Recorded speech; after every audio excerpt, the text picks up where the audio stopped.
राम महाराज की जय। आइए कथा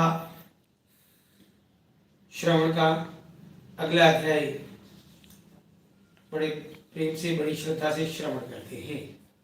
कार्तिक माथम का पृथ्वीराजा कहता है, जगत में प्रसिद्ध विष्णु जी को प्रसन्न करने वाला भीष्म पंचक व्रत कहां से प्रसिद्ध हुआ, वह हमें विस्तार से बतलाएं। नारद जी बोलते हैं, हे राजन, यह व्रत आदि से है, बीच में लुप्त हो गया, बीच में थोड़े समय के लिए लुप्त हो गया था। धर्म कभी समाप्त नहीं होता, धर्म थोड़े समय के लिए लुप्त जरूर हो सकता है। जिस प्रकार से सूर्य या चंद्रमा कभी उनका प्रकाश कभी खत्म नहीं होता, कई बार थोड़े समय के लिए उनके आगे आगे घटाएं बदली आ जाती है, जिससे हमें लगता है कि सूर्य अथवा चंद्रमा लुप्त हो गए हैं, उनका प्रकाश हमें दिखाई नहीं देता। इसी प्रकार से कुछ अधर्मी ताकतें कभी कभार धर्म पर हावी हो जाती हैं, लेकिन इसका तात्पर्य यह नहीं कि धर्म समाप्त हो गया, खत्म हो गया, और ये शुरू से चलता आ रहा है। आज भी हम देख रहे हैं हमारे देश में, हमारे देश को छोड़िए संपूर्ण विश्व में कुछ अधर्मी ताकतें अपना जोर दिखाती है, लेकिन धर्म सत्य पर आधारित होता है, वो कभी समाप्त नहीं होता। और जो व्यक्ति सत्य की राह पर चलता है, उसके रास्ते में अनेक अनेक कठिनाइयां आती हैं, लेकिन वो अपने रास्ते से, अपने लक्ष्य से अडिग नहीं होता, हटता नहीं, और निश्चित रूप से वो अपने लक्ष्य को प्राप्त कर लेता है। आज हमारे देश की भी वही स्थिति है। हमारे देश के माननीय प्रधानमंत्री श्री नरेंद्र जी मोदी धर्म के रास्ते पर चल रहे हैं, देश को आगे बढ़ाने का कार्य कर रहे हैं, लेकिन कुछ अधर्मी ताकतें, मैं नाम नहीं लेना चाहूंगा, आप सभी जानते हैं, देश में ही उनका विरोध कर रहे हैं, क्योंकि नरेंद्र जी मोदी ने उनके जो 2 नंबर के कार्य थे, जिसको हम ये कह सकते हैं कि बेईमान के जो उनका धंधा था, वो चौपट कर दिया, वो समाप्त कर दिया। इसी वजह से वो उनका विरोध कर रहे हैं। उन्हें देश से कोई मतलब नहीं है, कोई सरोकार नहीं है, उन्हें केवल अपनी दुकानदारी चलानी थी, और वो उनकी माननीय प्रधानमंत्री महोदय ने समाप्त कर दी, क्योंकि उनका लक्ष्य केवल और केवल देश को आगे ले जाना है, देश को झुकने नहीं देना। परमात्मा की श्री चरणों में यही प्रार्थना कि मोदी जी इसी प्रकार से देश का कल्याण करते रहे, देश को आगे ले जाते रहे, और ये ताकतें एक न एक दिन, जो ये विरोधी ताकतें हैं, स्वयं अपने पाप में ही खत्म हो जाएंगी।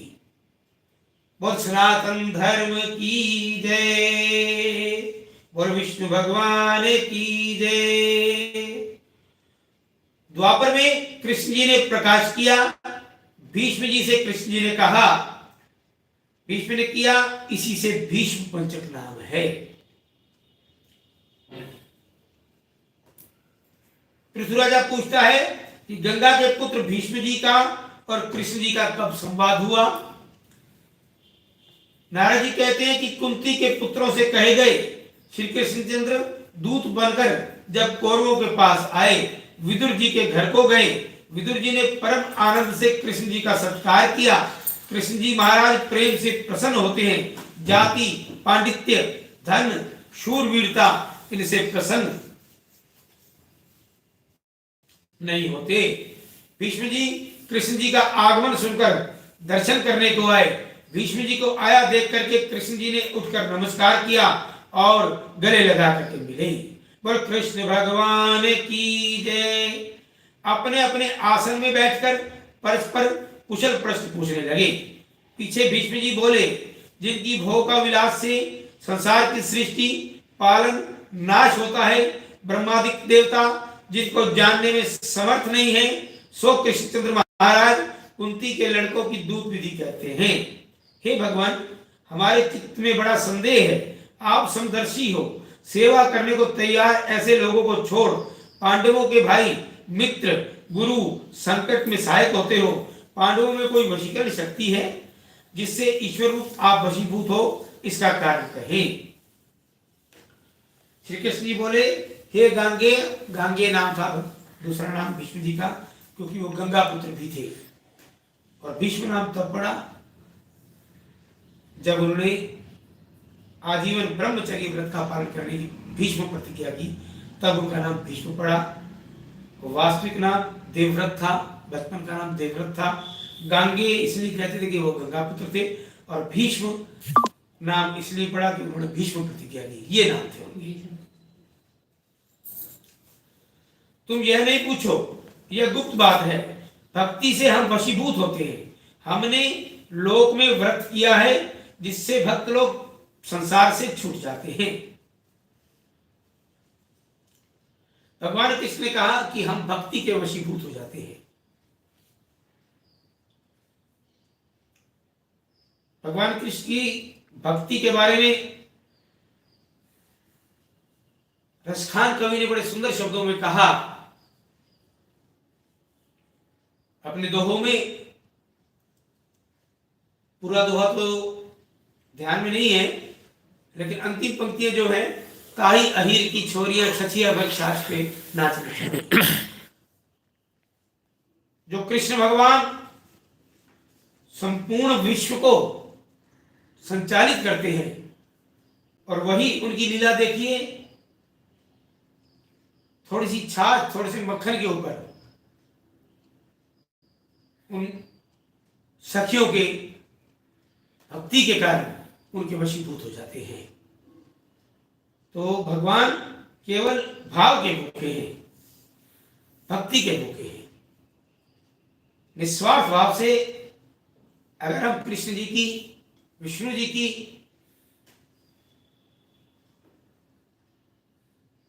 भक्ति करते हैं तो निश्चित रूप से वो हमारे वश में हो जाते हैं। और कृष्ण भगवान की जय।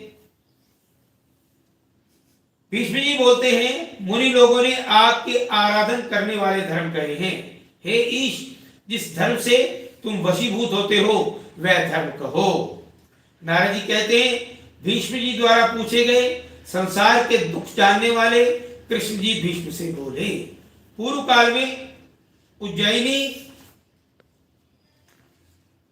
में 5 ब्राह्मण के पुत्र कवि, शुचि, दृढ़, दांत, हंस नामक थे। उज्जैनी का जिक्र आया। उज्जैनी प्राचीन नाम है, आधुनिक नाम उज्जैन है, थोड़ा सा परिवर्तित हो गया।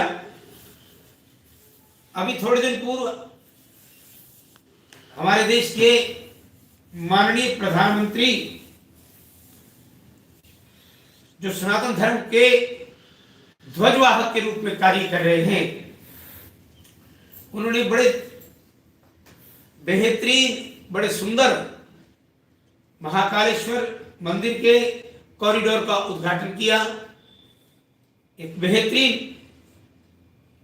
कृति देश को समर्पित की। 12 ज्योतिर्लिंगों में से एक महाकालेश्वर उज्जैन में स्थित है, जो विक्रमी संवत,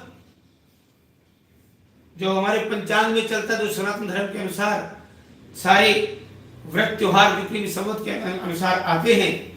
राजा विक्रमादित्य की राजधानी भी उज्जैन थी और महान कवि महाकवि कालिदास जी की जन्मस्थली भी उज्जैनी है। उज्जैन मध्य प्रदेश में क्षिप्रा नदी के किनारे पर स्थित है। तो जब भी समय मिले आप उज्जैन जाकर के महाकालेश्वर के दर्शन करें, विक्रमादित्य की जन्मस्थली को प्रणाम करें और क्षिप्रा नदी में स्नान करने का सौभाग्य प्राप्त करें। बोल क्षिप्रा मैया की जय, बोल महाकालेश्वर महाराज की जय। कथा का श्रवण आगे करते हैं। किन्नरों के समान स्वर से गान करने वाले उन्होंने राजाओं की सभाओं में और देशांतर में सुख पाया। वेद विद्या में प्रवीण, रूपवान, युवा अवस्था को प्राप्त, गंधर्व विद्या में प्रवीण, पांचों मनोहर थे, अत्यंत सुंदर थे। उन्होंने अनेक राजसभाओं में गान करते घूमते, अनेक प्रकार के चरित्र देखते, बहुत द्रव्य वस्त्र आभूषण पाए। आडंबर युक्त खर्च करते थे, तत्वों को नहीं जानते थे। एक समय मथुरापुरी में सुवीर नाम के राजा के पास आए। संगीत कला में कुशल सुनकर के राजा की सभा देखने की इच्छा की। संसार का अभाग्य है कि यमुना का जल नहीं पान करते। कंस के मारने वाले कृष्ण जी जहां क्रीड़ा करते हैं, जैसे पारसमणि के स्पर्श से लोहा भी सोना हो जाता है, इसी तरह से कृष्ण यमुना जी के जल के स्पर्श से पाप पुण्य हो जाते हैं। यमुना मैया की इतनी महत्ता है। पांचों ब्राह्मण यमुना में स्नान किए, उपवास किए, 4 दिन रहे। एक मनुष्य ने राजा का चरित्र पूछा।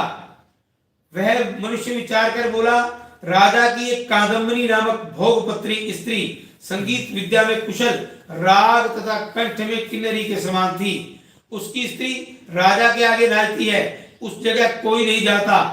ऐसा सुनकर के विचार करके राजा के देखने के वास्ते जिस जगह बाजा तथा नृत्य ताल का शब्द होता था, वहां पर वे पांचों गए।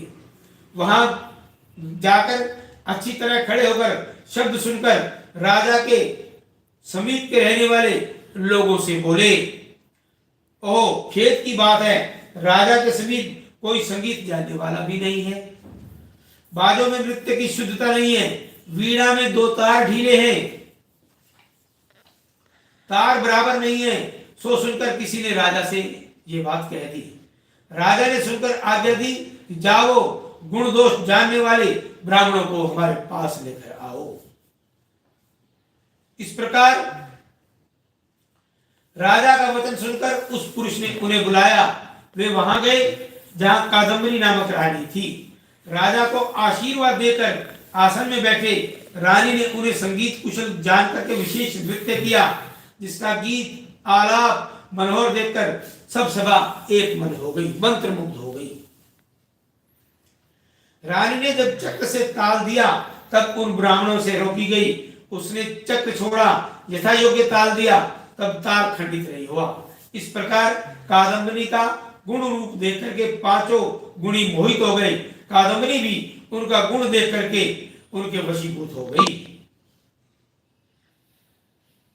राजा के उठते ही वे ब्राह्मण कष्ट से बाहर गए। सो कादम्बरी भी लज्जित होकर के विरह से व्याकुल हो गई। राजा के भय से अंदर घर के अंदर उदासीन हुई। फिर मोरी से सखी को भेजा। ब्राह्मणों को वह सखी कादम्बरी का संदेश बोली, तुम 5 जनों में एक जन एकांत में अपनी अपनी विद्या दिखाना। ग्राम के उत्तर कोण में यमुना के तट में ग्राम से दूर जन रहित लता युक्त अनंत नाम तीर्थ है। वहां 5 में से एक जन आना, हम भी आवेंगे। वीणा तथा राग की कुशलता दिखाने की। इस प्रकार तुम विक्रम से गुण बताना। कादम्बरी अकेली आएगी, 5 में तुम भी जाओ। ऐसे ऐसे दूती ने कहा। श्री भगवान कहते हैं, मथुरा के पास एक नैष्ठिक ब्रह्मचारी उसी वन में रहता था। मेरा पूजन करने वाला दुष्ट संग के डर से ग्राम से भिक्षा को भी नहीं जाता था। भीष्म पंचक के दिन उस देवालय में मेरी पूजा करता, भीष्म पंचक नामक व्रत करता था। कल देव प्रबोधनी एकादशी है, जिसे हम देव उठली एकादशी भी कहते हैं। और कल से भीष्म पंचक व्रत भी प्रारंभ हो जाएंगे। ये 5 दिन जो है भीष्म पंचक व्रत कहलाते हैं। उन 5 ब्राह्मणों में कवि नामक ब्राह्मण वहीं पर आया। एकादशी को एकांत में कादम्बरी का रूप देखने को पहले कवि नामक नैष्ठिक मुनि के पास गए, विधि देखी, उसी विधि से पूजन करने लगे। उसी समय कादम्बरी स्त्री आई, मुनि को नमस्कार कर तथा पूजा को देख करके वीणा को ग्रहण किया, प्रीति युक्त अच्छी तरह से गान किया। मधुर स्वर युक्त मेरा गान सुन क्रतुधाम ब्रह्मचारी को क्षोभ नहीं हुआ, क्योंकि उसने आत्मा को जीत रखा था। उसकी संगीत से कवि और कादम्बरी का मन शुद्ध हो गया। मेरी भक्ति से कामदेव ने पीड़ा नहीं की। रात्रि को कादम्बरी और कवि जागरण नृत्य करते रहे, मेरे पास वीणा से गान करते दोनों आनंदित हुए। मुनि को गोबर का आचमन करते देख कवि ने भी गोबर से आचमन किया। प्रातःकाल कादम्बरी राजा के घर गई। कवि ग्राम में आकर द्वादशी के दिन सब धन और भूषण ब्राह्मण को देकर भक्ति के बढ़ाने वास्ते विरक्त हो गए। दूसरे दिन द्वादशी को कादम्बरी के देखने के वास्ते शुचि आए। प्रातःकाल बैठे मुनि को देखा। मुनि के संग से शुचि ने भी हमारा पूजन किया। उसी क्षण में कादम्बरी को देखा, सो शुचि ने गीत नृत्य देखा तथा किया। कादम्बरी ने अपना लावण्य शुचि को दिखाया। इसी प्रकार गीत नृत्य करके शुचि को भी भक्ति उत्पन्न हुई। रात्रि को भी भक्ति युक्त मुनि के साथ गौमूत्र का आचमन किया। शुचि ने संगीत से व्रत तथा पूजा, इंद्रियों के अर्थ से वृत्त सब द्रव्य दान कर दिया। मेरी भक्ति से जितेंद्रिय शुचि बोला, विषय में असक्त ऐसे लोगों का मोह देखो। संसार रूपी दावानल को नहीं जानते, हृदय में स्थित भगवान को छोड़ मृग तृष्णा की ओर दौड़ते हैं, इससे बड़ा दुख क्या है। नृत्य गीत से मन हरण करने वाली कादम्बरी बाला को देख करके भी महा आनंद से युक्त मुनि के मन में क्षोभ नहीं हुआ। इस कारण सबके मन को खेच करके जगदीश्वर से भक्ति करनी चाहिए। ऐसा बोल दूसरे जनों को बिना देखे शुचि नामक ब्राह्मण तीर्थ स्थान को चले गए। इस प्रकार त्रयोदशी को कादम्बरी को देखने के वास्ते दृढ़ नामक ब्राह्मण आए। मुनि को मिलकर के इसी प्रकार हमारा पूजन किया। गाय का दूध पीकर वीतराग देकर राग रहित शुचि के समान वचन बोल तीर्थ को चले गए। सब द्रव्य दान करके चतुर्दशी को दांत नामक आए। मुनि के संग से पूजन का गीत करके मुनि के पीने से बचे उस घी को खाकर उसी क्षण में शुद्ध सत्व हो गए। उसका रूप देख गुण देख करके विरक्त हो गए। इसी प्रकार वे सर्वदान करके दरिद्री भक्ति युक्त तीर्थ में गए। पूर्णिमा को हंस आए। मुनि को देख नमस्कार करके नदी में स्नान करके आंवले के नीचे बैठ करके श्राद्ध किया। कार्तिक के महीने में आंवले के नीचे जो कोई स्नान दान हमारा पूजन तथा भोजन करता है उसको कोटि यज्ञ के बराबर फल प्राप्त होता है। आंवले का बड़ा महत्व है। कार्तिक महीने में आंवले को स्पर्श करने से तथा खाने से शरीर पवित्र होता है। उसके बाद हंस नामक ब्राह्मण मुनि के निकट में आया। इसी प्रकार उसने भी मुनि की संगति करके मेरा पूजन तथा गीत नृत्य किया। कादम्बरी को देख मोहित नहीं हुआ। मुनि के साथ गाय का दही खाकर विरक्त हो गया। यही सब द्रव्य का दान कर दे करके तीर्थ में गया। राजा ने कादम्बरी का विष्णु मंदिर में जाना सुन करके उसे बंद कर दिया। फिर कादम्बरी देवालय में ले गई। 5 ब्राह्मणों द्वारा क्रम से हे भीष्म मुनि की संगति से मथुरा में मेरा व्रत किया गया। इसके बाद वह कादम्बरी व्रत पूजा गीत नृत्य के प्रभाव से द्रौपदी हुई और 5 ब्राह्मण वो पांडव हुए। बोल कृष्ण भगवान की जय। इसी कारण पांडवों में हमारी अत्यंत प्रीति हुई। कार्तिक महीने में आंवले के नीचे श्राद्ध करने से हंस नामक ब्राह्मण युधिष्ठिर हुआ। एकादशी को जागरण करने से मित्र नामक ब्राह्मण मेरा अंश अर्जुन हुआ। शुचि नामक सहदेव हुआ और दांत नकुल हुआ। दृढ़ नामक महाप्रक्रमी भीमसेन हुआ। इस प्रकार पूर्व ही पांडवों ने व्रत किया। इस कारण से उनके हम वशीभूत हैं।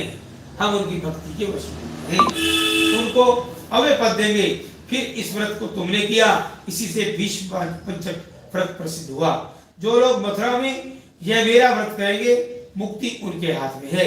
सर्वभौमराज स्वर्गलोक, ब्रह्मलोक, विष्णुलोक, योग सिद्ध मुक्ति प्रसन्नता से हम देते हैं।